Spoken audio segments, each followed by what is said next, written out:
साडे फादर साहब नूं थ्रैट भी किया जा रहा सी और उन्हां ते SC ST एक्ट का एक इस्तगासा पा के उन्हां नूं डराउण धमकाउण की कोशिश की गई।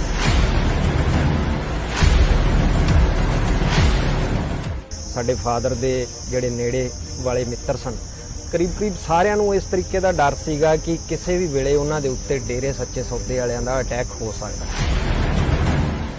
की वो तुहानूं समझाउंदे सी, की वो गल करदे सी, इस सल्तनत दे बारे कोई गल करदे सी, वो तुहानूं किहड़े तरीके नाल हौसला दिंदे सी जां किहड़ियां गल्लां सी ਜਿਹੜੀਆਂ ਉਹ ਤੁਹਾਨੂੰ ਦੱਸਦੇ ਸੀ ਵੀ ਆਹ ਕੁਝ ਹੋਈਆਂ ਨੇ, ਆ ਹੋ ਸਕਦੀਆਂ?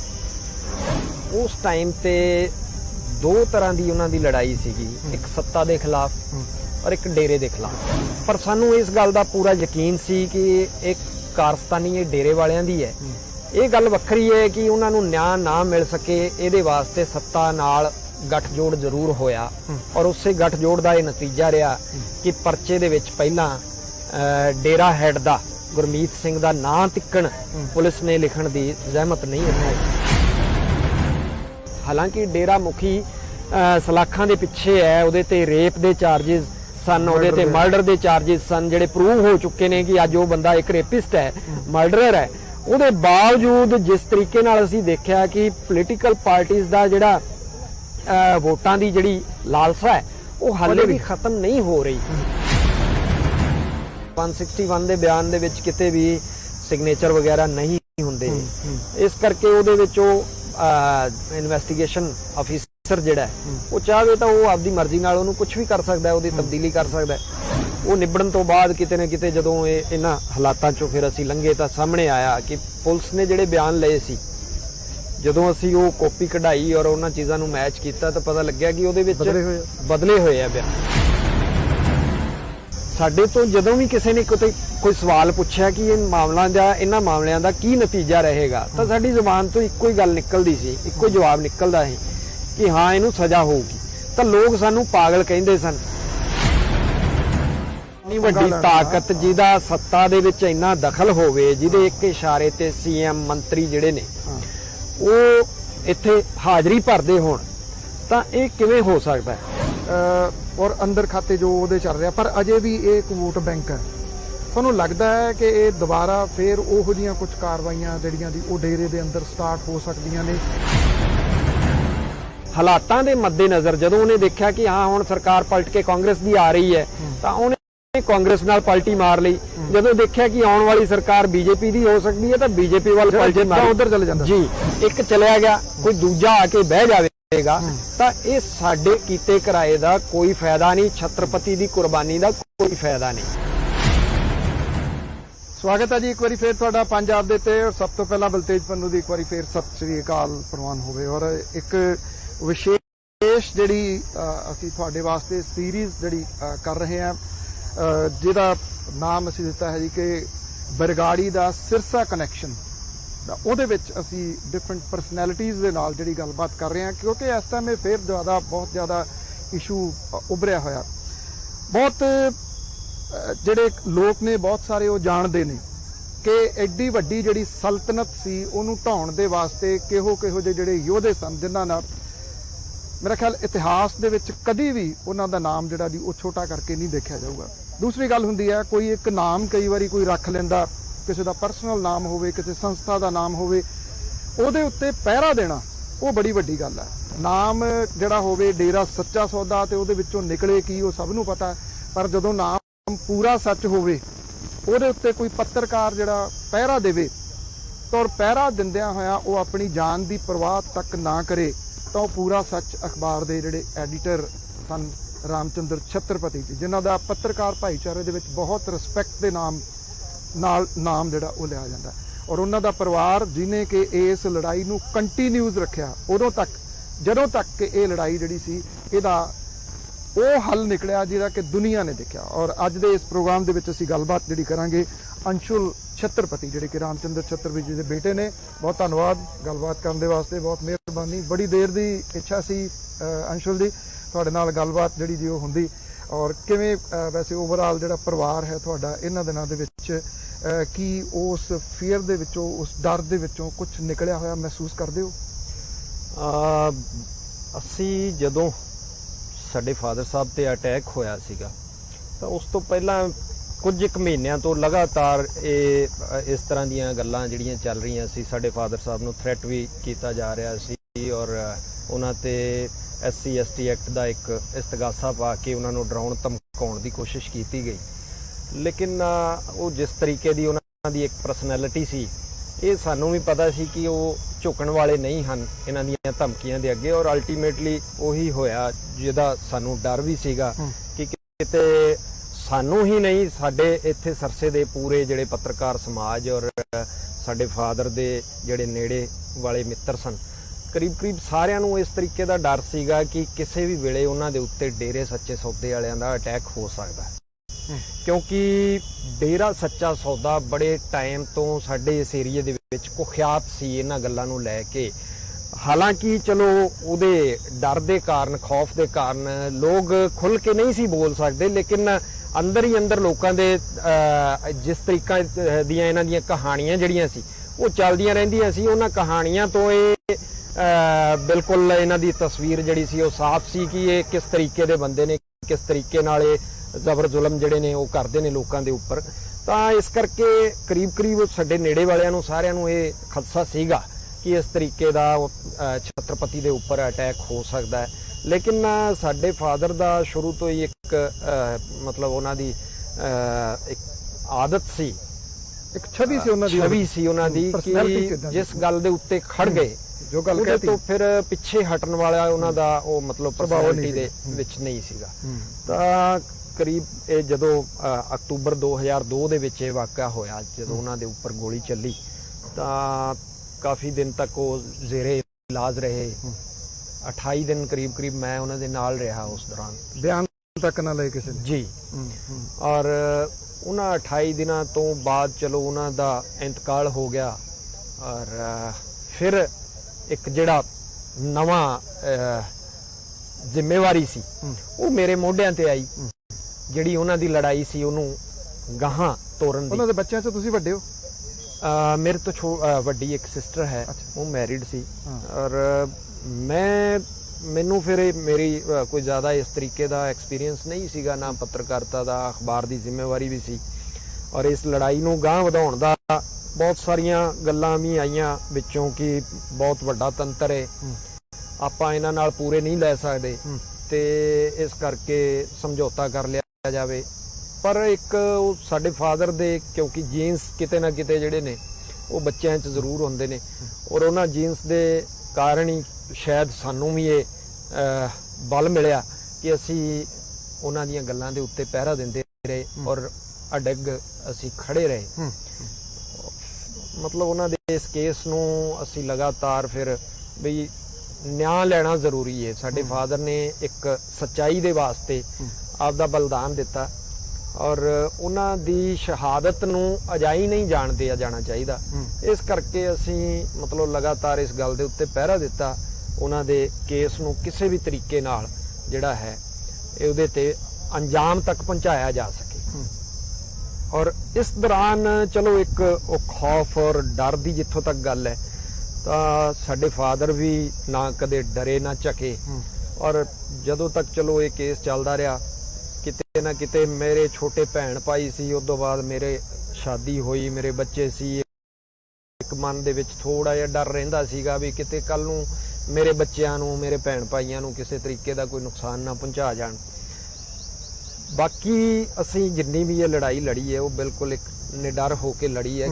ਔਰ ਜੀ ਜਦੋਂ, ਕਿਉਂਕਿ ਇਹਦੇ 'ਚ ਕੋਈ ਸ਼ੱਕ ਵਾਲੀ ਗੱਲ ਨਹੀਂ ਗਈ, ਜੋ ਜਿਸ ਜ਼ਿੰਮੇਵਾਰੀ ਦੇ ਨਾਲ ਤੁਸੀਂ, ਜਿਸ ਤਨਦੇਹੀ ਦੇ ਨਾਲ ਤੁਸੀਂ ਉਹ ਪਰਚੇ ਦੀ ਜ਼ਿੰਮੇਵਾਰੀ ਨਿਭਾਈ, ਪਰਚੇ ਦੀ ਜ਼ਿੰਮੇਵਾਰੀ ਹੋਰ ਗੱਲ ਹੈ, ਪਰ ਜਿਹੜੀ ਸੁਸਾਇਟੀ ਦੇ ਵਾਸਤੇ ਲੜਾਈ ਤੁਹਾਡੇ ਫਾਦਰ ਸਾਹਿਬ ਨੇ ਸ਼ੁਰੂ ਕੀਤੀ, ਤੁਸੀਂ ਉਹਨੂੰ ਅੱਗੇ ਜਿਹੜਾ ਦੀ ਉਹ ਲੈ ਕੇ ਆਏ। ਜਦੋਂ ਛਤਰਪਤੀ ਸਾਹਿਬ ਜ਼ਖਮੀ ਹਾਲਤ ਦੇ ਵਿੱਚ ਹਸਪੀਟਲ ਦੇ ਵਿੱਚ ਸਨ, ਤੁਸੀਂ ਦੱਸਿਆ ਕਿ ਤੁਸੀਂ ਉਹਨਾਂ ਦੇ ਕੋਲੇ ਰਹਿੰਦੇ ਸੀ, ਕੀ ਉਹ ਤੁਹਾਨੂੰ ਸਮਝਾਉਂਦੇ ਸੀ, ਕੀ ਉਹ ਗੱਲ ਕਰਦੇ ਸੀ, ਇਸ ਸਲਤਨਤ ਦੇ ਬਾਰੇ ਕੋਈ ਗੱਲ ਕਰਦੇ ਸੀ, ਉਹ ਤੁਹਾਨੂੰ ਕਿਹੜੇ ਤਰੀਕੇ ਨਾਲ ਹੌਸਲਾ ਦਿੰਦੇ ਸੀ, ਜਾਂ ਕਿਹੜੀਆਂ ਗੱਲਾਂ ਸੀ ਜਿਹੜੀਆਂ ਉਹ ਤੁਹਾਨੂੰ ਦੱਸਦੇ ਸੀ ਵੀ ਆਹ ਕੁਝ ਹੋਈਆਂ ਨੇ, ਆ ਹੋ ਸਕਦੀਆਂ? ਦਰਅਸਲ ਇੱਕ ਚੀਜ਼ ਤਾਂ ਬਿਲਕੁਲ ਸਾਫ਼ ਸੀ ਕਿ ਉਹਨਾਂ ਦੇ ਉੱਪਰ ਇਹ ਜਿਹੜਾ ਵਾਕਿਆ ਹੋਇਆ, ਜੋ ਅਟੈਕ ਹੋਇਆ, ਉਹਦੇ 'ਚ ਇਹ ਕੋਈ ਦੋ ਰਾਏ ਨਹੀਂ ਸੀ ਵੀ ਉਹ ਕਿਹਨੇ ਕਰਵਾਇਆ। ਸਾਨੂੰ ਵੀ ਪਤਾ ਸੀ, ਉਹਨਾਂ ਨੂੰ ਵੀ ਪਤਾ ਸੀ, ਪੂਰੇ ਸ਼ਹਿਰ ਨੂੰ ਪਤਾ ਸੀ। मेरा ख्याल पूरी दुनिया में पता। हाँ जी। और क्योंकि ये लंबे टाइम तो ये सारा चल रहा सी, थ्रैटनिंग कॉल ਜਿਹੜੀਆਂ ਸੀਗੀਆਂ और ਲਗਾਤਾਰ ਉਹਨਾਂ ਨੂੰ ਡਰਾਉਣ ਧਮਕਾਉਣ ਦੀਆਂ ਕੋਸ਼ਿਸ਼ਾਂ ਜਿਹੜੀਆਂ ਸੀ ਉਹ ਚੱਲ ਰਹੀਆਂ ਸੀ।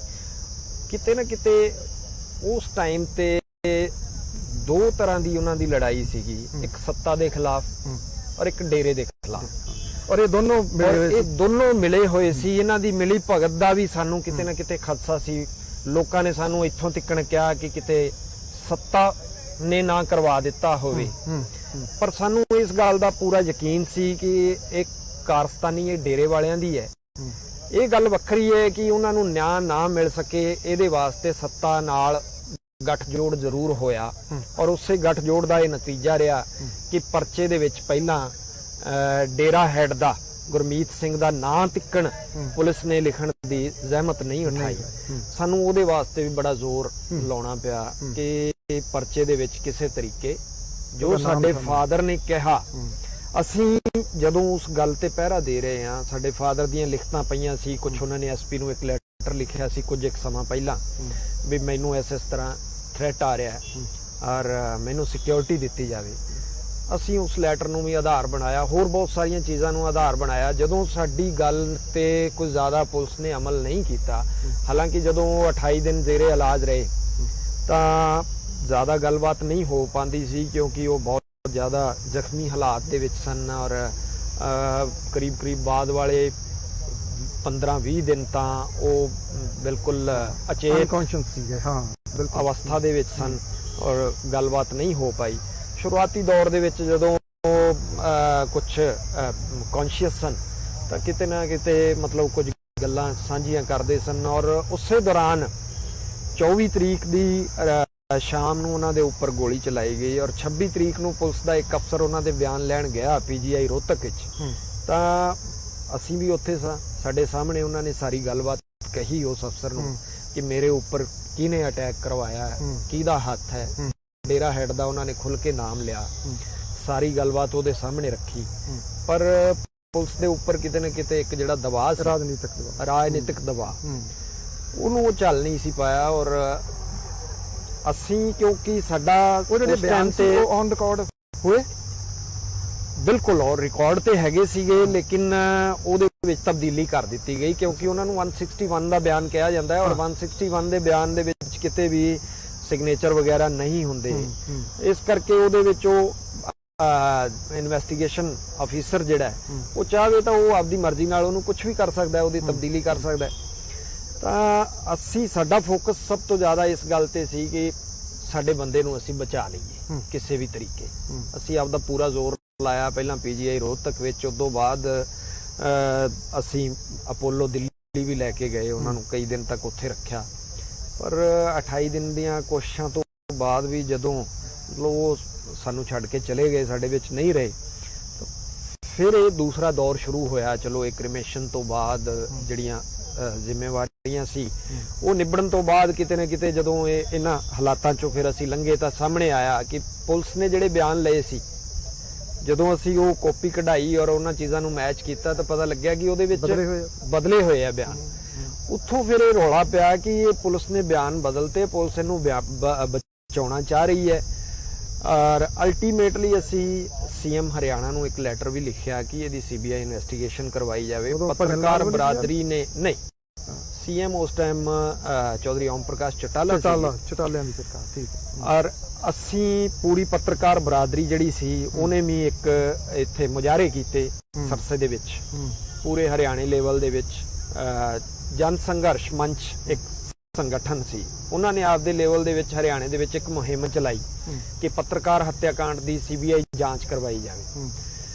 ਉਹਨਾਂ ਨਾਲ ਮਾਰਕੁੱਟ ਹੋਈ, ਉਹਨਾਂ ਦੇ ਉੱਪਰ 307 ਤਿੱਕਣ ਦੇ ਪਰਚੇ ਦਰਜ ਹੋਏ, ਉਹ ਜਿਹੜੇ ਐਕਟਿਵਿਸਟ ਸਨ, ਔਰ ਅਲਟੀਮੇਟਲੀ ਉਹਨਾਂ ਨੂੰ 3-3 ਮਹੀਨੇ ਜੇਲ੍ਹਾਂ ਦੇ ਵਿੱਚ ਠੋਕ ਦਿੱਤਾ ਗਿਆ। ਇਸ ਤਰ੍ਹਾਂ ਦੇ ਹਾਲਾਤ ਜਦੋਂ ਪੈਦਾ ਹੋਏ ਤਾਂ ਸਾਨੂੰ ਫਿਰ ਹਾਰ ਕੇ ਮਾਣਯੋਗ ਹਾਈ ਕੋਰਟ ਦਾ ਬੂਹਾ ਖੜਕਾਉਣਾ ਪਿਆ। ਅਸੀਂ ਫਿਰ ਹਾਈ ਕੋਰਟ ਜਾ ਕੇ ਗੁਹਾਰ ਲਾਈ, ਇੱਕ ਪਟੀਸ਼ਨ ਮੂਵ ਕੀਤੀ ਮੇਰੇ ਵੱਲੋਂ ਕਿ ਸਾਡੇ ਮਾਮਲੇ ਦੇ ਵਿੱਚ ਪੁਲਿਸ ਜਿਹੜੀ ਹੈ ਉਹ ਸੱਤਾ ਦੇ ਦਬਾਅ 'ਚ ਕੰਮ ਕਰ ਰਹੀ ਹੈ। ਇਸ ਤਰ੍ਹਾਂ ਦੇ ਹਾਲਾਤ ਸਨ ਅਸੀਂ ਸਾਰੇ ਹਾਲਾਤਾਂ ਨੂੰ ਮਾਣਯੋਗ ਹਾਈ ਕੋਰਟ ਦੇ ਸਾਹਮਣੇ ਰੱਖਿਆ ਕਿ ਸਾਡੇ ਫਾਦਰ ਨੇ ਇਸ ਤਰ੍ਹਾਂ ਸ਼ੁਰੂਆਤੀ ਦੌਰ ਵਿੱਚ ਮਈ 2002 ਵਿੱਚ ਇੱਕ ਲੈਟਰ ਆਇਆ, ਗੁੰਮਨਾਮ ਪੱਤਰ ਸੀ ਸਾਧਵੀ ਦਾ, ਜਿਹਦੇ ਤੋਂ ਇਹ ਕਹਾਣੀ ਸ਼ੁਰੂ ਹੋਈ। ਉਹਦੇ ਨਾਲ ਰਿਲੇਟਡ ਉਹਨਾਂ ਨੇ ਇੱਕ ਖਬਰ ਛਾਪੀ ਔਰ ਉਸ ਤੋਂ ਬਾਅਦ ਇਹ ਸਾਰਾ ਧਮਕੀਆਂ ਦਾ ਦੌਰ ਸ਼ੁਰੂ ਹੁੰਦਾ ਹੈ। ਉਦੋਂ ਬਾਅਦ ਸਾਡੇ ਫਾਦਰ ਨੇ ਲਗਾਤਾਰ ਇਸ ਮੁਹਿੰਮ ਨੂੰ ਜਾਰੀ ਰੱਖਿਆ ਕਿ ਮੈਂ ਇਸ ਡੇਰੇ ਦੇ ਗੋਰਖ ਧੰਦੇ ਨੂੰ ਲੋਕਾਂ ਦੇ ਸਾਹਮਣੇ ਲਿਆਉਣਾ ਹੈ ਕਿ ਇਹ ਐਕਚੁਅਲ ਵਿੱਚ ਕੋਈ ਧਾਰਮਿਕ ਨਹੀਂ, ਇਹ ਤਾਂ ਇੱਕ ਅਧਾਰਮਿਕ ਸੰਗਠਨ ਹੈ। ਧਰਮ ਦੇ ਨਾਂ ਤੇ ਲੋਕਾਂ ਦੇ ਨਾਲ ਕਿਸ ਤਰੀਕੇ ਦੀ ਠੱਗੀ ਕਰ ਰਿਹਾ ਹੈ, ਇਹ ਅਸੀਂ ਲੋਕਾਂ ਦੇ ਸਾਹਮਣੇ ਸੱਚਾਈ ਲਿਆਉਣਾ ਚਾਹੁੰਦੇ ਹਾਂ। ਸਾਡੇ ਫਾਦਰ ਨੇ ਇਹ ਮੁਹਿੰਮ ਸ਼ੁਰੂ ਕੀਤੀ ਔਰ ਇਹਦਾ ਮੇਨ ਟਾਈਮ ਉਹ ਜਿਹੜਾ ਮਈ 2002 ਵਾਲਾ ਲੈਟਰ ਸੀ ਸਾਧਵੀ ਦਾ ਗੁੰਮਨਾਮ ਪੱਤਰ, ਹਾਈ ਕੋਰਟ ਨੇ ਉਹਦਾ ਸੁਓ ਮੋਟੋ ਲਿਆ। ਸੁਓ ਮੋਟੋ ਲੈ ਕੇ ਸਤੰਬਰ 2002 ਦੇ ਵਿੱਚ ਮਾਨਯੋਗ ਹਾਈ ਕੋਰਟ ਨੇ ਉਸ ਲੈਟਰ ਦੇ ਉੱਪਰ ਸੀਬੀਆਈ ਇਨਵੈਸਟੀਗੇਸ਼ਨ ਦੇ ਆਰਡਰ ਕੀਤੇ ਸੀ। ਅਕਤੂਬਰ 2002 ਵਿੱਚ ਸਾਡੇ ਫਾਦਰ ਤੇ ਅਟੈਕ ਹੋਇਆ। ਅਸੀਂ ਹਾਈ ਕੋਰਟ ਨੂੰ ਦੱਸਿਆ ਕਿ ਇਸੇ ਲੈਟਰ ਕਰਕੇ ਸਾਰਾ ਕੁਝ ਹੋਇਆ, ਜਿਹਦੀ ਅੱਜ ਮਾਨਯੋਗ ਹਾਈ ਕੋਰਟ ਨੇ ਨੋਟਿਸ ਸੁਓ ਮੋਟੋ ਲਿਆ। ਉੱਥੋਂ ਅਸਲ 'ਚ ਇਹ ਲੜਾਈ ਜਿਹੜੀ ਸ਼ੁਰੂ ਹੁੰਦੀ ਜੀ, ਉੱਥੋਂ ਇਹ ਪਹਿਲਾ ਸਟੈਪ ਸ਼ੁਰੂ ਹੋਇਆ ਔਰ ਉਹ ਇਸ ਸਾਰੇ ਹਾਲਾਤਾਂ ਨੂੰ ਜ਼ੇਰੇ ਨਜ਼ਰ ਰੱਖਦਿਆਂ ਹੋਇਆ ਮਾਨਯੋਗ ਹਾਈ ਕੋਰਟ ਨੇ ਸਾਡੀ ਉੱਥੇ ਵੀ ਕਰੀਬ ਸਾਲ ਦਾ 8-10 ਮਹੀਨੇ ਸਾਡਾ ਉੱਥੇ ਲੜਾਈ ਚੱਲੀ, ਜਿਹਦੇ ਵਿੱਚ ਸਾਡੇ ਸਰਦਾਰ ਰਜਿੰਦਰ ਸਿੰਘ ਚੀਮਾ ਜੀ ਉਹਨਾਂ ਨੇ ਸਾਡਾ ਬਹੁਤ ਸਹਿਯੋਗ ਕੀਤਾ। ਅਸ਼ਵਨੀ ਬਖਸ਼ੀ ਐਡਵੋਕੇਟ ਨੇ, ਉਹਨਾਂ ਦਾ ਵੀ ਇਹਦੇ ਵਿੱਚ ਬੜਾ ਵੱਡਾ ਰੋਲ ਰਿਹਾ ਹਾਈ ਕੋਰਟ ਦੇ ਵਿੱਚ ਇਸ ਕੇਸ ਨੂੰ। ਤਾਂ ਉਦੋਂ ਬਾਅਦ ਉਹ 8-10 ਮਹੀਨੇ ਸਾਡੀ ਹਾਈ ਕੋਰਟ ਦੇ ਵਿੱਚ ਤਰੀਕਾਂ ਪੈਂਦੀਆਂ ਰਹੀਆਂ ਔਰ ਅਲਟੀਮੇਟਲੀ ਸਾਨੂੰ ਇੱਕ ਪਹਿਲੀ ਸਫਲਤਾ ਜਿਹੜੀ ਹੈ, ਪਹਿਲੀ ਪੌੜੀ ਅਸੀਂ ਉੱਥੋਂ ਚੜ੍ਹੇ ਕਿ ਹਾਈ ਕੋਰਟ ਨੇ ਸਾਡੀ ਮੰਗ ਨੂੰ ਮੰਨ ਲਿਆ ਔਰ ਸੀਬੀਆਈ ਇਨਵੈਸਟੀਗੇਸ਼ਨ ਦੇ ਆਰਡਰ ਕੀਤੇ। ਇਹ 10 ਨਵੰਬਰ 2003 ਨੂੰ ਇਹ ਸਾਡੇ ਫਾਦਰ ਦੇ ਕੇਸ 'ਚ ਆਰਡਰ ਹੋਏ ਸਨ। ਨਾਲ ਹੀ ਮੈਂ ਇੱਕ ਚੀਜ਼ ਦਾ ਹੋਰ ਜ਼ਿਕਰ ਕਰਨਾ ਚਾਹੁੰਦਾ ਕਿ ਇੱਕ ਜੁਲਾਈ 2002 ਦੇ ਵਿੱਚ ਇੱਕ ਹੋਰ ਕਤਲ ਹੋਇਆ ਸੀ ਕੁਰੂਕਸ਼ੇਤਰ ਦੇ ਰਣਜੀਤ ਸਿੰਘ ਦਾ, ਜਿਹੜਾ ਕਿ ਇਹਨਾਂ ਦੇ ਡੇਰੇ ਦਾ ਮੈਨੇਜਰ ਸੀ, ਇਹਨਾਂ ਦੀ ਕਮੇਟੀ ਦਾ ਮੈਂਬਰ ਸੀ ਔਰ ਇਹਨਾਂ ਦਾ ਗੂੜ ਸ਼ਰਧਾਲੂ ਸੀ। ਉਹ ਕੁਝ ਹਾਲਾਤ ਇਸ ਤਰ੍ਹਾਂ ਦੇ ਬਣੇ, ਉਹਦੀ ਸਿਸਟਰ, ਉਹਦੀਆਂ ਬੇਟੀਆਂ ਇੱਥੇ ਰਹਿੰਦੀਆਂ ਸਨ ਔਰ ਬਾਅਦ 'ਚ ਇਸ ਤਰ੍ਹਾਂ ਦੀ ਵੀ ਗੱਲ ਸਾਹਮਣੇ ਆਈ ਕਿ ਰਣਜੀਤ ਦੀ ਸਿਸਟਰ ਨਾਲ ਵੀ ਇਹ ਵੀ ਕਿਹਾ ਜਾਂਦਾ ਵੀ ਸ਼ਾਇਦ ਉਹ ਲੈਟਰ ਉਹਦੀ ਸੀ ਜੀ। ਤਾਂ ਰਣਜੀਤ ਆਪਣੀ ਫੈਮਿਲੀ ਨੂੰ ਲੈ ਕੇ ਇੱਥੋਂ ਚਲਿਆ ਗਿਆ। ਉਸ ਤੋਂ ਬਾਅਦ ਡੇਰੇ ਵਾਲਿਆਂ ਨੂੰ ਇਹ ਸ਼ੱਕ ਸੀ ਵੀ ਸ਼ਾਇਦ ਇਹ ਗੁੰਮਨਾਮ ਪੱਤਰ ਜਿਹੜਾ ਹੈ ਰਣਜੀਤ ਨੇ ਹੀ ਲਿਖਵਾਇਆ ਹੋਵੇ। ਉਹਨੂੰ ਵੀ ਥ੍ਰੈਟ ਕੀਤਾ ਜਾ ਰਿਹਾ ਸੀ। ਜੁਲਾਈ 2002 ਵਿੱਚ ਉਹ ਆਪਦੇ ਖੇਤ ਗਿਆ, ਆਪਦੇ ਮਜ਼ਦੂਰ ਕੋਈ ਲੱਗੇ ਹੋਏ ਸੀ, ਉਹਨਾਂ ਨੂੰ ਚਾਹ ਪਾਣੀ ਦੇਣ ਔਰ ਉੱਥੇ ਹੀ ਉਹਦਾ ਮਰਡਰ ਕਰ ਦਿੱਤਾ ਗਿਆ।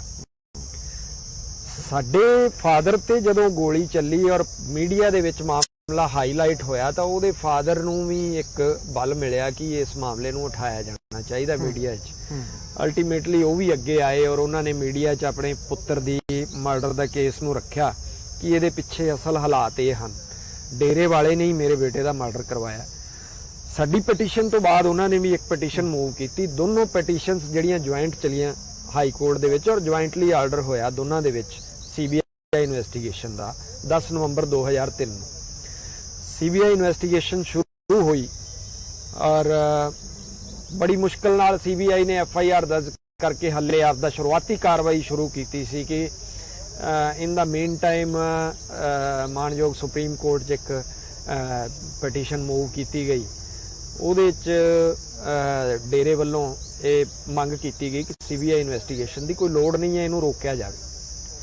ਮਾਨਯੋਗ ਸੁਪਰੀਮ ਕੋਰਟ ਨੇ ਸਭ ਤੋਂ ਪਹਿਲਾਂ ਉਹਦੇ ਤੇ ਉਹਨੂੰ ਸਟੇਟਸ ਕੋ ਦੀ ਉਹਦੇ ਤੇ ਐਕਸ਼ਨ ਲਿਆ।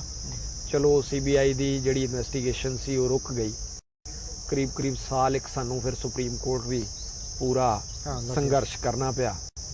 ਉੱਥੇ ਸਾਡੇ ਵੱਲੋਂ ਹੁਣ ਸਾਡੇ ਵਿੱਚ ਨਹੀਂ ਰਹੇ ਰਜਿੰਦਰ ਸੱਚਰ ਜੀ, ਉਹਨਾਂ ਦਾ ਬਹੁਤ ਯੋਗਦਾਨ ਰਿਹਾ। ਉਹਨਾਂ ਨੇ ਸਾਡੇ ਕੇਸ ਨੂੰ ਉੱਥੇ ਲੜਿਆ ਬਹੁਤ ਲੰਬੀ, ਕਿਉਂਕਿ ਇਸ ਤਰ੍ਹਾਂ ਸੀ ਕਿ ਜਦੋਂ ਤੁਸੀਂ ਸੱਚਾਈ ਲਈ ਲੜਦੇ ਹੋ ਟਾਈਮ ਲੱਗਦਾ, ਹੌਲੀ ਹੌਲੀ ਕੋਈ ਨਾ ਕੋਈ ਕੜੀ ਨਾਲ ਦੀ ਨਾਲ ਜੁੜੀ ਜਾਂਦੀ ਆ ਕੇ। ਰਣਜੀਤ ਸਿੰਘ ਹੋਰਾਂ ਦੇ ਮਰਡਰ ਵਾਲੀ ਜਿਹੜੀ ਜੀ ਉਹ ਜੁੜ ਗਈ। ਸੁਪਰੀਮ ਕੋਰਟ ਤੋਂ ਤੁਸੀਂ ਲੜਦੇ ਰਹੇ। ਅੱਜ ਜਦੋਂ ਕਿ ਹਾਲਾਤ ਬਿਲਕੁਲ ਉਲਟ ਹੋ ਗਏ, ਉਹਦੀ ਅਸਲੀਅਤ ਜਿਹੜੀ ਉਹ ਸਾਹਮਣੇ ਆ ਗਈ, ਡੇਰੇ ਦੇ ਅੰਦਰ ਕੀ ਚੱਲੀ ਜਾਂਦਾ, ਪਾਵਰ ਦੀ ਜਿਹੜੀ ਲੜਾਈ ਆ ਉਹ ਚੱਲ ਰਹੀ ਆ। ਜਿਹੜੇ ਸਰਸਾ ਦੇ ਲੋਕ ਨੇ, ਤੁਹਾਡੇ ਆਲੇ ਦੁਆਲੇ ਵਾਲੇ ਲੋਕ ਨੇ, ਜਿਹੜੇ ਕਿਸੇ ਟਾਈਮ ਕਹਿੰਦੇ ਹੋਣਗੇ ਤੁਸੀਂ ਇਹਨਾਂ ਤੋਂ ਕੀ ਲੈਣਾ, ਅੱਜ ਉਹ ਕੀ ਕਹਿੰਦੇ ਆ, ਉਹ ਬਦਲੇ ਨੇ। ਕਿਉਂਕਿ ਉਸ ਟਾਈਮ ਤਾਂ ਮੇਰਾ ਨਹੀਂ ਖਿਆਲ ਕੋਈ ਬਹੁਤੇ ਜ਼ਿਆਦਾ ਖੜੇ ਹੋਣਗੇ। ਹਾਂ, ਇੱਕ ਗੱਲ ਜ਼ਰੂਰ ਰਹੀ ਮੇਰਾ ਖਿਆਲ, ਜਿਹੜੀ ਅਸਲੀਅਤ ਹੈ ਕਿ ਸਰਸੇ ਦੇ ਵਿੱਚ ਉਹਦਾ ਵਿਰੋਧ ਸਗੋਂ ਹੁੰਦਾ ਰਿਹਾ, ਪੰਜਾਬ 'ਚ ਨਹੀਂ ਸੀ ਹੁੰਦਾ ਜੀ। ਤਾਂ ਅੱਜ ਉਹ ਲੋਕ ਕੀ ਮਹਿਸੂਸ ਕਰਦੇ ਆ ਤੁਹਾਡੀ ਲੜਾਈ ਦੇ ਬਾਰੇ 'ਚ? ਮੈਂ ਸਭ ਤੋਂ ਪਹਿਲਾਂ ਤਾਂ ਤੁਹਾਨੂੰ ਇਹ ਦੱਸਣਾ ਚਾਹੁੰਦਾ ਕਿ ਬਾਹਰ ਦੇ ਲੋਕਾਂ ਨੂੰ ਐਂ ਲੱਗਦਾ ਸੀ ਕਿ ਸਰਸਾ ਜਿਹੜਾ ਉਹ ਡੇਰੇ ਵਾਲਿਆਂ ਦਾ ਗੜ੍ਹ ਹੈ, ਔਰ ਉੱਥੇ ਤਾਂ ਕਰੀਬ ਸਾਰੀ ਜਨਤਾ ਹੀ ਉਹਦੇ ਸ਼ਰਧਾਲੂ ਹੋਣਗੇ। ਲੇਕਿਨ ਅਸਲੀਅਤ ਜਿਹੜੀ ਸੀ ਉਹ ਉਲਟ ਸੀ। ਕਈ ਵਾਰ ਐ ਹੁੰਦਾ ਵੀ ਉਹ ਹਿੰਦੀ ਦੇ ਵਿੱਚ ਕਹਾਵਤ ਹੈ, ਦੂਰ ਕੇ ਢੋਲ ਸੁਹਾਵਨੇ ਲੱਗਤੇ ਹੈ, ਤਾਂ ਸ਼ਾਇਦ ਉਹ ਦੂਰ ਵਾਲਿਆਂ ਨੂੰ ਜ਼ਿਆਦਾ ਸੁਹਾਵਣਾ ਲੱਗਦਾ ਸੀ ਡੇਰਾ, ਪਰ ਸਰਸੇ ਵਾਲਿਆਂ ਨੂੰ ਕੁਝ ਅਸਲੀਅਤ ਦਾ ਪਤਾ ਸੀਗਾ। ਸਰਸੇ ਦੇ ਵਿੱਚ ਬਹੁਤ ਘੱਟ ਗਿਣਤੀ ਸੀ ਇਹਦੇ ਚੇਲਿਆਂ ਦੀ। ਔਰ ਸਾਡੇ ਫਾਦਰ ਦਾ ਜਿਸ ਟਾਈਮ ਕ੍ਰਿਮੇਸ਼ਨ ਦਾ ਉਹ ਨਿਕਲੀ ਯਾਤਰਾ ਕ੍ਰਿਮੇਸ਼ਨ ਲਈ ਪੂਰੇ ਸ਼ਹਿਰ ਦੇ ਵਿੱਚੋਂ ਹੋ ਕੇ, ਕਿਉਂਕਿ ਅਗਲੇ ਦਿਨ ਅਪੋਲੋ ਤੋਂ ਪੋਸਟਮਾਰਟਮ ਹੋ ਕੇ ਬੜੀ ਲੇਟ ਪਹੁੰਚਿਆ ਉਹਨਾਂ ਦਾ ਡੈਡ ਬੋਡੀ, ਔਰ ਸ਼ਾਮ ਨੂੰ ਕਰੀਬ ਕਰਦੇ ਕਰਾਉਂਦੇ ਹਨੇਰਾ ਜਿਹਾ ਪੈਣ ਲੱਗਿਆ ਸੀ। ਤਾਂ ਸਰਕਾਰ ਦੀ ਪਹਿਲੀ ਕੋਸ਼ਿਸ਼ ਇਹ ਸੀ ਵੀ ਇੱਥੇ ਬਾਹਰ ਹੀ ਇਹਦਾ ਕ੍ਰਿਮੇਸ਼ਨ ਕਰਵਾ ਦਿੱਤਾ ਜਾਵੇ, ਸ਼ਹਿਰ ਦੇ ਵਿੱਚੋਂ ਨਾ ਲਿਜਾਂਦਾ ਜਾਵੇ, ਕਿਸੇ ਤਰ੍ਹਾਂ ਦਾ ਕੋਈ ਹਾਲਾਤ ਨਾ ਵਿਗੜ ਜਾਣ। ਲੇਕਿਨ ਸਾਨੂੰ ਪਤਾ ਸੀ ਕਿ ਉਹ ਕਿਤੇ ਨਾ ਕਿਤੇ ਜਿਹੜੀ ਉਹਨਾਂ ਦੀ ਉਹ ਕੋਸ਼ਿਸ਼ ਹੈ ਉਹ ਇਹ ਵੀ ਹੈ ਕਿ ਜ਼ਿਆਦਾ ਜਨਤਾ ਨੂੰ ਪਤਾ ਲੱਗੇ। ਔਰ ਅਸੀਂ ਇਸ ਕਰਕੇ ਜਿਹੜੀ ਉਹਨਾਂ ਦੀ ਅੰਤਮ ਯਾਤਰਾ ਸੀ ਉਹਨੂੰ ਸ਼ਹਿਰ ਦੇ ਵਿੱਚੋਂ ਜਦੋਂ ਲੈ ਕੇ ਗਏ ਤਾਂ ਅਸੀਂ ਵੇਖਿਆ ਕਿ ਸਰਸੇ ਦੇ ਲੋਕਾਂ ਦਾ ਪਿਆਰ ਜਿਹੜਾ ਹੈ ਕਿਸ ਤਰੀਕੇ ਨਾਲ ਉਹਨਾਂ ਦੇ ਪ੍ਰਤੀ ਹੈਗਾ ਸੀ। ਲੋਕ ਛੱਤਾਂ ਦੇ ਉੱਪਰ ਲੇਡੀਜ਼ ਬੱਚੇ ਖੜ ਕੇ ਉਹਨਾਂ ਦੇ ਉੱਤੇ ਫੁੱਲ ਮਲਾਵਾਂ ਸੱਟ ਰਹੇ ਸਨ। ਤਾਂ ਮਤਲਬ ਸ਼ਹਿਰ ਦੇ ਵਿੱਚ ਕੋਈ ਵੀ ਇਹੋ ਜਿਹਾ ਏਰੀਆ ਨਹੀਂ ਸੀ ਜਿੱਥੇ ਛੱਤਾਂ ਦੇ ਉੱਪਰ ਲੋਕ ਖੜ ਕੇ ਰੋ ਨਾ ਰਹੇ ਹੋ। ਉਹ ਇੱਕ ਦ੍ਰਿਸ਼ ਜਿਹੜਾ ਸੀ ਉਹਨੇ ਫਿਰ ਤੁਹਾਨੂੰ ਵੀ ਤਾਂ ਹੌਸਲਾ ਦਿੱਤਾ ਨਾ। ਬਿਲਕੁਲ, ਵੀ ਇਹ ਨਹੀਂ ਹੈ ਕਿ ਤੁਸੀਂ ਇਕੱਲੇ ਹੋ, ਬਲਕਿ ਇੱਕ ਬਹੁਤ ਵੱਡੀ ਸਪੋਰਟ ਤੁਹਾਡੇ ਪਿੱਛੇ ਖੜੀ, ਚਾਹੇ ਉਹ ਸਾਇਲੈਂਟ ਹੀ ਸੀ ਜੀ। ਉਸ ਤੋਂ ਬਾਅਦ ਸਰਸੇ ਦੇ ਲੋਕਾਂ ਦਾ ਜਿਸ ਤਰੀਕੇ ਦਾ ਚਲੋ ਇੱਕ ਭਾਵਨਾਤਮਕ ਜਿਹਾ ਦੌਰ ਸੀ।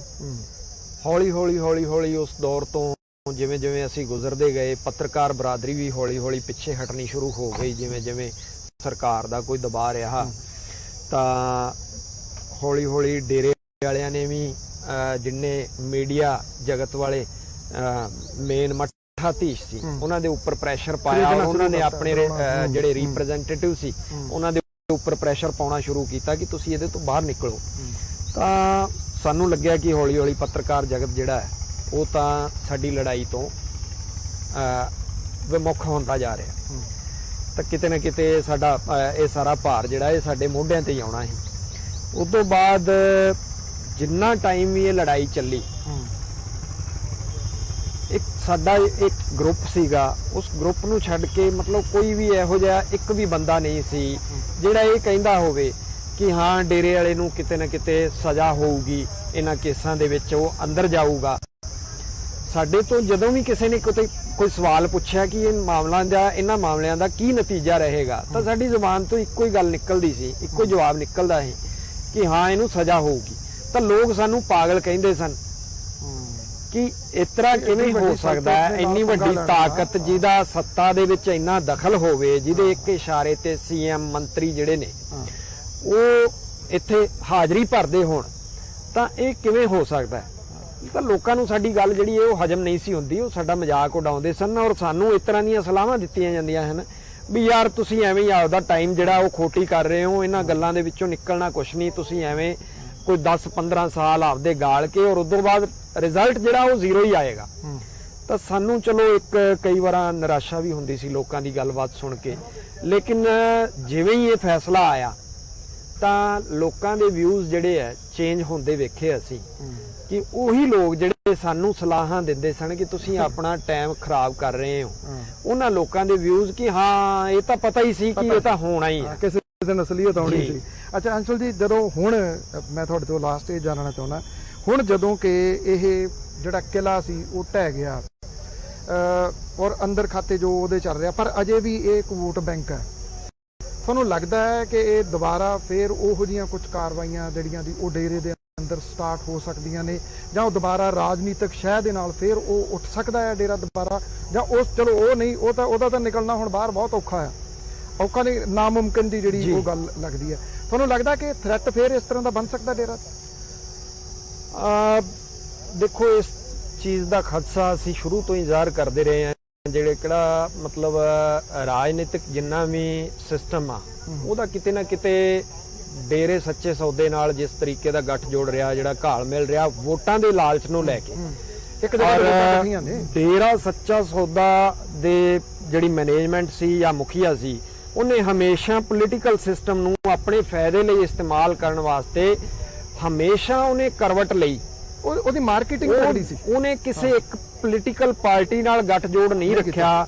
ਹਾਲਾਤਾਂ ਦੇ ਮੱਦੇਨਜ਼ਰ ਜਦੋਂ ਉਹਨੇ ਦੇਖਿਆ ਕਿ ਹਾਂ ਹੁਣ ਸਰਕਾਰ ਪਲਟ ਕੇ ਕਾਂਗਰਸ ਦੀ ਆ ਰਹੀ ਹੈ ਤਾਂ ਉਹਨੇ ਕਾਂਗਰਸ ਨਾਲ ਪਲਟੀ ਮਾਰ ਲਈ।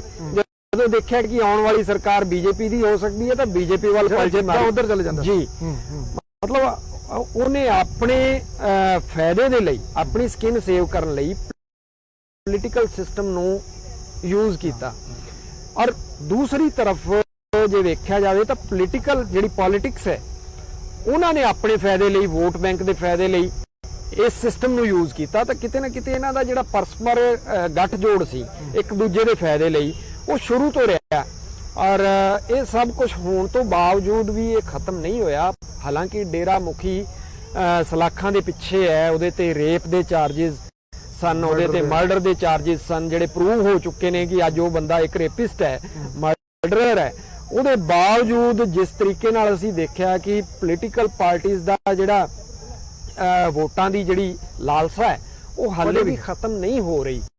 ਤਾਂ ਅਸੀਂ ਸਾਡੇ ਦਿਮਾਗ ਦੇ ਵਿੱਚ ਚਿੰਤਾ ਸੀ ਕਿ ਕਿਤੇ ਨਾ ਕਿਤੇ ਇਹ ਜਿਹੜੀ ਲਾਲਚ ਹੈ ਇਹ ਕੱਲ ਨੂੰ ਇਹਨਾਂ ਨੂੰ ਬੈਨੀਫਿਟ ਪਹੁੰਚਾਉਣ ਲਈ ਅੱਗੇ ਆ ਸਕਦਾ।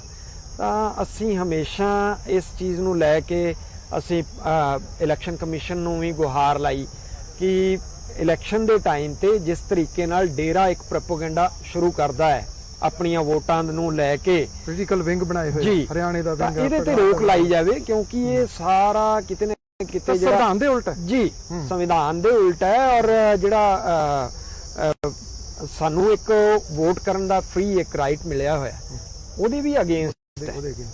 ਤੁਸੀਂ ਆਪਣੀ ਰਾਏ ਆਪਣੇ ਸ਼ਰਧਾਲੂਆਂ ਦੇ ਉੱਪਰ ਜਿਹੜਾ ਪੂਰਾ ਸੱਚ ਹੈ ਜੀ, ਕਿਉਂਕਿ ਗੱਲ ਤਾਂ ਉਹ ਮੇਨ ਤਾਂ ਬੇਸ ਉਹ ਹੈ, ਉਹਦੇ ਅੰਡਰ ਤੁਹਾਡੇ ਫਾਦਰ ਸਾਹਿਬ ਜਿਹੜੇ ਉਹਨਾਂ ਨੇ ਸ਼ੁਰੂ ਕੀਤਾ, ਉਹਦੇ ਤੇ ਤੁਸੀਂ ਲੜ ਰਹੇ ਹੋ। ਪੂਰਾ ਸੱਚ ਦੀ ਲੜਾਈ ਅਜੇ ਖਤਮ ਨਹੀਂ ਹੋਈ, ਇਹ ਸਮਝਿਆ ਜਾਵੇ ਜੀ। ਬਿਲਕੁਲ, ਮੈਂ ਹਮੇਸ਼ਾ ਤੋਂ ਇਹ ਗੱਲ ਕਹਿੰਦਾ ਰਿਹਾ ਕਿ ਸਾਡੇ ਕੇਸ ਦਾ ਰਿਜ਼ਲਟ ਬੇਸ਼ੱਕ ਜੋ ਮਰਜ਼ੀ ਰਹੇ, ਚਲੋ ਪੋਜ਼ਿਟਿਵ ਰਿਹਾ, ਬਹੁਤ ਵਧੀਆ। ਸਾਨੂੰ ਇਸੇ ਗੱਲ ਦੀ ਜ਼ਿਆਦਾ ਤਸੱਲੀ ਹੈ ਕਿ ਮਾਣਯੋਗ ਨਿਆਂਪਾਲਕਾਂ ਨੇ ਸਾਨੂੰ ਇਨਸਾਫ ਦਿੱਤਾ, ਨਿਆਂ ਦਿੱਤਾ। ਚਲੋ ਕੁਝ ਲੇਟ ਸਹੀ, 17 ਸਾਲ ਲੱਗ ਗਏ ਸਾਨੂੰ, ਲੇਕਿਨ ਇਸ ਗੱਲ ਦੀ ਜ਼ਰੂਰ ਤਸੱਲੀ ਹੈ ਕਿ ਸਾਨੂੰ ਇਨਸਾਫ ਮਿਲਿਆ, ਲੇਟ ਮਿਲਿਆ, ਕੋਈ ਦਿੱਕਤ ਨਹੀਂ। ਇੱਕ ਬਹੁਤ ਵੱਡਾ ਤੰਤਰ ਸੀ ਜਿਹਦੇ ਨਾਲ ਅਸੀਂ ਮੱਥਾ ਲਾਇਆ ਸੀ ਔਰ ਇਹ ਲੇਟ ਹੋਣਾ ਲਾਜ਼ਮੀ ਸੀ ਕਿਉਂਕਿ ਉਹਨਾਂ ਨੇ ਆਪਣੇ ਹੱਥ ਪੈਰ, ਆਪਣਾ ਸਾਰਾ ਸਿਸਟਮ ਜਿਹੜਾ ਇਸ ਚੀਜ਼ ਤੋਂ ਬਚਣ ਲਈ ਉਹਨੂੰ ਯੂਜ਼ ਕੀਤਾ। ਭਾਵੇਂ ਉਹ ਧਾਰਮਿਕ ਸਿਸਟਮ ਸੀ, ਭਾਵੇਂ ਪੋਲੀਟੀਕਲ ਸਿਸਟਮ ਸੀ, ਭਾਵੇਂ ਉਹਨਾਂ ਦੀ ਜਿਹੜਾ ਮੈਂ ਕਹਾਂ ਵੀ ਉਹਨਾਂ ਦਾ ਜਨਤੰਤਰ ਸੀ, ਉਹਨਾਂ ਦਾ ਵੋਟ ਬੈਂਕ ਸੀ, ਉਹਨਾਂ ਨੇ ਉਹਨੂੰ ਵੀ ਸੜਕਾਂ ਤੇ ਉਤਾਰਿਆ ਔਰ ਅਲਟੀਮੇਟਲੀ ਉਸ ਗੱਲ ਦਾ ਨਤੀਜਾ ਉਹਨਾਂ ਨੂੰ ਭੋਗਣਾ ਵੀ ਪਿਆ। ਪੰਚਕੂਲੇ ਅਸੀਂ ਵੇਖਿਆ ਕਿ 25 ਅਗਸਤ 2017 ਨੂੰ ਕੀ ਕੁਝ ਹੋਇਆ, ਕੀ ਮੰਜ਼ਰ ਹੋਇਆ। ਔਰ ਅਸੀਂ ਇਸ ਮੰਜ਼ਰ ਤੋਂ ਪਹਿਲਾਂ ਲਗਾਤਾਰ ਸਿਸਟਮ ਨੂੰ, ਸਰਕਾਰਾਂ ਨੂੰ ਆਗਾਹ ਕਰਦੇ ਰਹੇ ਕਿ ਇਹ ਜਿਸ ਤਰੀਕੇ ਨਾਲ ਲੱਖਾਂ ਲੋਕਾਂ ਦੀ ਇਸਤੇਮਾਲ ਕਰ ਉਹਨਾਂ ਨੂੰ ਸੜਕਾਂ ਤੇ ਸਿਸਟਮ ਦੇ ਖਿਲਾਫ ਉਤਾਰਦੇ ਨੇ, ਕਿਤੇ ਨਾ ਕਿਤੇ ਕੱਲ ਨੂੰ ਇਹ ਬਹੁਤ ਖਤਰਨਾਕ ਸਾਬਤ ਹੋ ਸਕਦਾ। ਇੱਥੇ ਤੁਸੀਂ ਮੰਨੋਗੇ ਨਹੀਂ ਕਿ ਉਹ ਪੰਚਕੂਲੇ ਵਾਲਾ ਜਿਹੜਾ ਮੰਜ਼ਰ ਸੀ, ਉਹ ਦ੍ਰਿਸ਼ ਅਸੀਂ ਲਗਾਤਾਰ ਕਈ ਸਾਲਾਂ ਵੇਖਿਆ। ਭਾਵੇਂ ਅਸੀਂ ਅੰਬਾਲੇ ਵੇਖਦੇ ਰਹੇ ਜਦੋਂ CBI ਕੋਰਟ ਅੰਬਾਲੇ ਸੀਗੀ, ਜਦੋਂ ਉਹਦੀ ਗਵਾਹਾਂ ਦੇ ਮਨ ਦੇ ਉੱਪਰ, ਦਿਮਾਗ ਦੇ ਉੱਪਰ ਇੰਨਾ ਟੌਰਚਰ, ਇੰਨਾ ਉਹਨਾਂ ਨੂੰ ਮੈਂਟਲੀ ਟੌਰਚਰ ਕੀਤਾ ਜਾਂਦਾ ਸੀ। ਇੱਕ ਇਸ ਤਰ੍ਹਾਂ ਦਾ ਮਾਹੌਲ ਬਣਾ ਕੇ ਉੱਥੇ ਲੱਖਾਂ ਲੋਕਾਂ ਨੂੰ ਇਕੱਠਾ ਕਰ ਲਿਆ ਜਾਂਦਾ ਸੀ ਔਰ ਗਵਾਹ ਦੇ ਉੱਪਰ ਇੰਨਾ ਟੈਰਰ ਹੁੰਦਾ ਸੀ ਕਿ ਉਹ ਫ੍ਰੀ ਮਾਈਂਡ ਆਪਣੀ ਜਿਹੜੀ ਹੈ ਗਵਾਹੀ ਵੀ ਕੋਰਟ ਦੇ ਵਿੱਚ ਦਰਜ ਨਾ ਕਰਵਾ ਸਕੇ। ਉਦੋਂ ਬਾਅਦ ਕੋਰਟ ਜਿਹੜੀ ਹੈ ਪੰਚਕੂਲੇ ਸ਼ਿਫਟ ਹੋਈ ਔਰ ਕਿਤੇ ਨਾ ਕਿਤੇ ਥੋੜਾ ਜਿਹਾ ਹਾਲਾਤਾਂ ਦੇ ਵਿੱਚ ਫਰਕ ਆਇਆ। ਡੇਰਾ ਹੈਡ ਦੀ ਪੇਸ਼ੀ ਜਿਹੜੀ ਹੈ ਉਹ ਵੀਡੀਓ ਕਾਨਫਰੰਸਿੰਗ ਰਾਹੀਂ ਹੋਈ ਔਰ ਥੋੜਾ ਜਿਹਾ ਸਾਨੂੰ ਰਿਲੈਕਸ ਅਸੀਂ ਫੀਲ ਕੀਤਾ। ਲੇਕਿਨ ਇੱਥੇ ਕੀ ਹੋਇਆ, ਜਦੋਂ ਵੀਡੀਓ ਕਾਨਫਰੰਸਿੰਗ ਰਾਹੀਂ ਸਰਸਾ ਕੋਰਟ ਤੋਂ ਪੇਸ਼ੀ ਹੋਣੀ ਹੁੰਦੀ ਸੀ, ਵਿੱਚੋਂ ਜੇ ਡੇ ਬਾਈ ਡੇ ਵੀ ਰਿਹਾ ਸਿਸਟਮ, ਡੇਰਾ ਹੈਡ ਨੇ ਆਪਣੀ Z+ ਸਿਕਿਉਰਿਟੀ ਦੇ ਨਾਲ ਆਪਣੇ ਚੇਲਿਆਂ ਬਾਲਕਿਆਂ ਦੇ ਨਾਲ 100 ਗੱਡੀ ਦਾ ਕਾਫਲਾ ਲੈ ਕੇ ਡੇਰੇ ਤੋਂ ਚੱਲਣਾ ਔਰ ਸਰਸੇ ਕੋਰਟ ਤੱਕ ਪੂਰਾ ਆਪਣਾ ਟੈਰਰ ਫੈਲਾਉਂਦੇ ਹੋਏ ਆਉਣਾ। ਉਸ ਦਰਮਿਆਨ ਸੜਕਾਂ ਦੇ ਉੱਪਰ ਕਿਸੇ ਵੀ ਆਮ ਨਾਗਰਿਕ ਨੂੰ ਵਿਚਰਨ ਦੀ ਇਜਾਜ਼ਤ ਨਹੀਂ ਸੀ। ਡਾਂਗਾਂ ਵਾਲੇ ਇਹਦੇ ਲਠੈਤ ਬਦਮਾਸ਼ ਜਿਹੜੇ ਸਨ ਉਹ ਸੜਕਾਂ ਤੇ ਖੜ ਜਾਂਦੇ ਸਨ, ਕਿਸੇ ਵੀ ਬੰਦੇ ਨੂੰ ਸੜਕ ਦੇ ਉੱਪਰ ਨਹੀਂ ਸੀ ਉਤਰਨ ਦਿੰਦੇ। ਔਰ ਸਰਸਾ ਬਾਰ ਕੰਪਲੈਕਸ, ਕੋਰਟ ਕੰਪਲੈਕਸ ਦੇ ਬਾਹਰ ਹਜ਼ਾਰਾਂ ਦੀ ਤਾਦਾਦ ਦੇ ਵਿੱਚ ਚੇਲੇ ਬਾਲ ਕੇ ਜਿਹੜੇ ਸਨ ਉਹ ਆਪਣਾ ਜਮਾਵੜਾ ਲਾ ਲੈਂਦੇ ਸੀ। ਅਸੀਂ ਲਗਾਤਾਰ ਇਸ ਗੱਲ ਦੇ ਖਿਲਾਫ ਬੋਲਦੇ ਵੀ ਰਹੇ, ਲਿਖਦੇ ਵੀ ਰਹੇ, ਲੇਕਿਨ ਕਦੇ ਕਿਸੇ ਨੇ ਸਾਡੀ ਗੱਲ ਦੇ ਉੱਤੇ ਕੋਈ ਜ਼ਿਆਦਾ ਉਹਨੂੰ ਤਰਜੀਹ ਨਹੀਂ ਪ੍ਰੂਵ ਹੋ ਗਈਆਂ ਔਰ ਅਲਟੀਮੇਟਲੀ ਪੰਚਕੂਲੇ ਉਹ ਸਭ ਸਰਕਾਰ ਨੂੰ, ਸਿਸਟਮ ਨੂੰ ਭੁਗਤਣਾ ਪਿਆ। ਔਰ ਆਪਾਂ ਗੱਲ ਕਰ ਰਹੇ ਸੀ ਕਿ ਇਸ ਪੋਲੀਟੀਕਲ ਸਿਸਟਮ ਔਰ ਪੂਰਾ ਸੱਚ ਦਾ ਜਿਹੜਾ ਕਿਵੇਂ ਉਹ ਹੁਣ ਮਤਲਬ ਕਿ ਜਾਰੀ ਆ, ਉਹ ਜਾਰੀ ਹੈ। ਤਾਂ ਇਹ ਜਿਹੜੇ ਅਸੀਂ ਚਾਹੁੰਦੇ ਆ ਕਿ ਇਸ ਤਰ੍ਹਾਂ ਦੇ ਹਾਲਾਤ ਦੁਬਾਰਾ ਪੈਦਾ ਨਾ ਹੋਣ ਦਿੱਤੇ ਜਾਣ। ਪੋਲਿਟਿਕਸ ਜਿਹੜੀ ਹੈ, ਸਾਡਾ ਪੋਲੀਟੀਕਲ ਸਿਸਟਮ ਜਿਹੜਾ ਹੈ, ਸਾਡੀਆਂ ਪੋਲੀਟੀਕਲ ਪਾਰਟੀਆਂ ਜਿਹੜੀਆਂ ਨੇ ਉਹ ਇਸ ਤਰੀਕੇ ਦੇ ਜਿਹੜੀ ਵੋਟ ਲਾਲਪ ਜਿਹੜੀ ਉਹਨਾਂ ਦੀ ਰਾਜਨੀਤੀ ਹੈ ਉਹਦੇ ਤੋਂ ਬਾਹਰ ਨਿਕਲਣ, ਵੋਟਾਂ ਦੀ ਲਾਲਸਾ ਤੋਂ ਬਾਹਰ ਆਉਣ, ਤਾਂ ਜੋ ਐਸੇ ਜਿਹੜੇ ਬਦਮਾਸ਼ ਨੇ ਜਿਨ੍ਹਾਂ ਨੇ ਵੋਟ ਤੰਤਰ ਦੇ ਨਾਂ ਤੇ, ਧਰਮ ਦੇ ਨਾਂ ਤੇ ਲੋਕਾਂ ਨਾਲ ਠੱਗੀ ਪੰਜੀ ਮਚਾਈ ਹੋਈ ਹੈ। ਬਾਬੇ ਨਾਨਕ ਦੇ ਸੱਚੇ ਸੌਦੇ ਦੇ ਨਾਂ ਤੇ ਇੱਕ ਸੱਚਾ ਸੌਦਾ ਖੜਾ ਕੀਤਾ ਗਿਆ ਜਿਹਦਾ ਝੂਠੇ ਸੌਦੇ ਤੋਂ ਬਾਅਦ ਉਹ ਕੁਝ ਨਹੀਂਗਾ। ਔਰ ਉਸ ਸੱਚੇ ਸੌਦੇ ਦੇ ਨਾਂ ਤੇ ਲੋਕਾਂ ਦੇ ਨਾਲ ਕਿਸ ਤਰੀਕੇ ਦਾ ਠੱਗੀ ਜਾਲ ਮਚਾਇਆ ਗਿਆ, ਇਹ ਸਰਕਾਰ ਤੋਂ, ਪ੍ਰਸ਼ਾਸਨ ਤੋਂ ਇਹ ਚੀਜ਼ਾਂ ਛੁਪੀਆਂ ਹੋਈਆਂ ਨਹੀਂ ਸਨ। ਲੇਕਿਨ ਸਰਕਾਰ ਨੇ ਕਦੇ ਵੀ ਇਹਦੇ ਵੱਲ ਆਪਣੀ ਅੱਖ ਨਹੀਂ ਤਰੇਰੀ। ਅਸੀਂ ਚਾਹੁੰਦੇ ਹਾਂ ਕਿ ਆਉਣ ਵਾਲੇ ਸਮੇਂ 'ਚ ਹੋਰ ਇਹੋ ਜਿਹੇ ਠੱਗ ਪੈਦਾ ਨਾ ਹੋਣ ਔਰ ਇਹ ਤੰਤਰ ਜਿਹੜਾ ਦੁਬਾਰਾ ਨਾ ਸ਼ੁਰੂ ਹੋਵੇ, ਇਹਨੂੰ ਇੱਥੇ ਹੀ ਠੱਪ ਕਰ ਦਿੱਤਾ ਜਾਵੇ। ਇੱਕ ਇੰਨਾ ਵੱਡਾ ਮਾਇਆ ਜਾਲ ਜਿਹੜਾ ਖੜਾ ਕੀਤਾ ਗਿਆ, ਇਹਨੂੰ ਸਰਕਾਰ ਆਪਦੇ ਅੰਡਰ ਲੈ ਕੇ, ਕਬਜ਼ੇ 'ਚ ਲੈ ਕੇ ਇੱਥੇ ਕੋਈ ਇਸ ਤਰ੍ਹਾਂ ਦਾ ਸਿਸਟਮ ਬਣਾਵੇ ਤਾਂ ਕਿ ਲੋਕਾਂ ਦਾ ਇਸ ਤਰ੍ਹਾਂ ਦਾ ਜਿਹੜੀਆਂ ਅਵੈਧ ਗਤੀਵਿਧੀਆਂ ਨੇ ਉਹ ਬੰਦ ਹੋਣ ਔਰ ਇਸ ਤਰੀਕੇ ਨਾਲ ਕੋਈ ਵੀ ਹੋਰ ਨਵਾਂ ਠੱਗ ਆ ਕੇ ਇੱਕ ਚਲਿਆ ਗਿਆ, ਕੋਈ ਦੂਜਾ ਆ ਕੇ ਬਹਿ ਜਾਵੇਗਾ ਤਾਂ ਇਹ ਸਾਡੇ ਕੀਤੇ ਕਿਰਾਏ ਦਾ ਕੋਈ ਫਾਇਦਾ ਨਹੀਂ, ਛਤਰਪਤੀ ਦੀ ਕੁਰਬਾਨੀ ਦਾ ਕੋਈ ਫਾਇਦਾ ਨਹੀਂ। ਬਿਲਕੁਲ, ਜਦੋਂ ਤੱਕ ਇਹਨਾਂ ਐਕਟੀਵਿਟੀਜ਼ ਤੇ ਰੋਕ ਨਾ ਲਾਈ। ਅੰਸ਼ੁਲ ਜੀ ਤੁਹਾਡੀ ਗੱਲ ਠੀਕ ਹੈ। ਸਿਆਸੀ ਜਿਹੜੇ ਲੋਕ ਨੇ ਉਹ ਇਹੋ ਜਿਹਾ ਕਿਰਦਾਰ ਘੜ ਲੈਂਦੇ ਆ ਥੋੜੇ ਸਮੇਂ ਤੋਂ ਬਾਅਦ, ਜਿਹਦਾ ਉਹ ਮੁੜ ਕੇ ਲਾਹਾ ਲੈਂਦੇ ਰਹਿਣ। ਤੁਹਾਡੀ ਇਸ ਲੰਬੀ ਲੜਾਈ ਦੇ ਵਾਸਤੇ ਮੈਂ ਸਮਝਦਾ ਕਿ ਸਮੁੱਚੀ ਕਾਇਨਾਤ ਦੇ ਵੱਲੋਂ, ਦੁਨੀਆ ਦੇ ਵਿੱਚ ਬੈਠੇ ਜਿਹੜੇ ਇਨਸਾਫ ਪਸੰਦ ਲੋਕ ਨੇ, ਉਹਨਾਂ ਦੇ ਵੱਲੋਂ ਮੈਂ ਤੁਹਾਡੇ ਪਰਿਵਾਰ ਦਾ ਬਹੁਤ ਧੰਨਵਾਦ ਕਰਦਾ ਜੀ। ਔਰ ਇਹ ਜੰਗ ਜਾਰੀ ਰੱਖਣੀ ਇਸੇ ਹੌਸਲੇ ਦੇ ਨਾਲ। ਬਹੁਤ ਬਿਲਕੁਲ ਜੰਗ ਜਾਰੀ ਰਹੇਗੀ ਔਰ ਤੁਹਾਡਾ ਬਹੁਤ ਬਹੁਤ ਧੰਨਵਾਦ। Thank you. ਇਹ ਸਨ ਜੀ ਅੰਸ਼ੁਲ ਛਤਰਪਤੀ। ਔਰ ਸਾਡੀ ਜਿਹੜੀ ਇਹ ਸੀਰੀਜ਼ ਹੈ ਉਹ ਅਸੀਂ ਤੁਹਾਡੇ ਨਾਲ ਜਿਹੜੀ ਸਾਂਝੀ ਕਰ ਰਹੇ ਹਾਂ ਕਿ ਬਰਗਾੜੀ ਦਾ ਸਿਰਸਾ ਲਿੰਕ ਜਿਹੜਾ ਅੰਸ਼ੁਲ ਛਤਰਪਤੀ ਪਰਿਵਾਰ ਪੂਰਾ ਸੱਚ, ਮੈਂ ਜਿੱਥੋਂ ਸਟਾਰਟ ਕੀਤੀ ਸੀ, ਜਿਹੜਾ ਪੂਰਾ ਸੱਚ ਹੈ ਉਸ ਨਾਮ ਨੂੰ ਜਿਸ ਪਰਿਵਾਰ ਨੇ ਕਾਇਮ ਰੱਖਿਆ ਔਰ ਅੱਜ ਵੀ ਉਹ ਲੜ ਰਹੇ ਨੇ। ਜਿਹੜੀ ਗੱਲ ਸਿਆਸਤ ਦੀ ਉਹਨਾਂ ਨੇ ਆਖੀ, ਉਹਨਾਂ ਦੇ ਚੇਲੇ ਹੁਣ ਆਪ ਪ੍ਰੈਸ ਕਾਨਫਰੰਸ ਕਹਿੰਦੇ ਆ 2007 ਦੇ ਵਿੱਚ ਅਸੀਂ ਜਿਹੜੀ ਸੀ ਉਹ ਕਾਂਗਰਸ ਦੀ ਮਦਦ ਕੀਤੀ, ਉਹ ਹਾਰ ਗਈ। ਜਿਹੜੇ 2017 ਦੇ ਵਿੱਚ ਅਕਾਲੀਆਂ ਦੀ ਮਦਦ ਕੀਤੀ, ਉਹ ਹਾਰ ਗਏ। ਇਹਦਾ ਮਤਲਬ ਅੰਸ਼ੁਲ ਹੋਰਾਂ ਦੀ ਉਹ ਗੱਲ ਤਾਂ ਸੱਚ ਹੈ ਨਾ, ਜਿੱਧਰ ਉਹਨੂੰ ਲੱਗਦਾ ਸੀ ਆਹ ਜਿੱਤ ਜਾਣਗੇ, ਉਹਨੂੰ 7 'ਚ ਲੱਗਦਾ ਸੀ ਕਾਂਗਰਸ ਆ ਜਾਊਗੀ, ਇਸ ਕਰਕੇ ਉਹਦੀ ਮਦਦ ਕਰ ਰਿਹਾ ਸੀ। 17 'ਚ ਉਹਨੂੰ ਲੱਗਦਾ ਸੀ ਅਕਾਲੀ ਆ ਜਾਣਗੇ, ਤਾਂ ਕਰਕੇ ਉਹਦੀ ਮਦਦ ਜਿਹੜੀ ਉਹ ਕਰ ਰਿਹਾ ਸੀਗਾ। ਮਤਲਬ ਕਿ ਉਹਦੀ ਮਦਦ ਕਰਦਾ ਸੀ ਜਿਹੜੇ ਜਿੱਤਦੇ ਸੀ। ਅਦਰਵਾਈਜ਼ ਇਹ ਜਿਹੜਾ ਸਾਰਾ ਬਣਾਇਆ ਹੋਇਆ ਢਕੌਂਸਲਾ ਸੀ ਉਹ ਇੱਕ ਕਿਸਮ ਦੇ ਨਾਲ ਪਹਿਲਾਂ ਹੈ ਨਹੀਂ ਸੀਗਾ, ਹੁਣ ਉਹ ਕੰਪਲੀਟਲੀ ਟੱਪ ਚੁੱਕਿਆ। ਔਰ ਅਗਲੀ ਮੁਲਾਕਾਤ ਦੇ ਵਿੱਚ ਇਸ ਸੀਰੀਜ਼ ਦੇ ਵਿੱਚ ਤੁਹਾਨੂੰ ਇੱਕ ਹੋਰ ਸ਼ਖਸੀਅਤ ਦੇ ਨਾਲ ਮਿਲਾਵਾਂਗੇ। ਧੰਨਵਾਦ।